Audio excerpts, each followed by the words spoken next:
আজকের lunch menu নিয়ে চলে এসেছি। আজকে দেখো, আজকে ভাতের সঙ্গে লেবু লঙ্কা তো রয়েইছে, আর এটা হচ্ছে কুমড়ো আলু দিয়ে সেদ্ধ কাঁচা সর্ষের তেল দিয়ে মেখেছি। এখানে মুসুরির ডাল আর একটা বাদাম পোস্ত, বাদাম দিয়ে পটল দিয়ে পোস্ত। তোমরা কেউ খেয়েছো?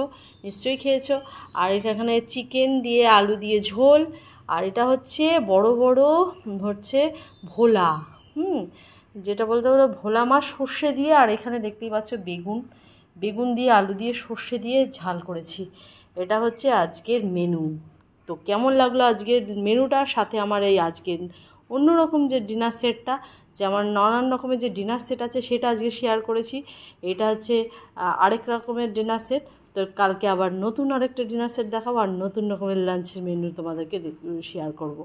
অনেক দিন লাঞ্চ মেনু শেয়ার করা হয় না, তো এবার তাই আজকে থেকে মানে এই কদিন ধরে আবার লাঞ্চের মেনু তোমাদের কাছে শেয়ার করছি। কেমন লাগলো ব্লগসটা অবশ্যই আমাকে জানিও। আর চলো তাহলে আজকে লাঞ্চ খাওয়ারটা শুরু করে দিই। অবশ্যই লাইক শেয়ার আর কমেন্ট করে দিও। ওকে, বাই, টাটা।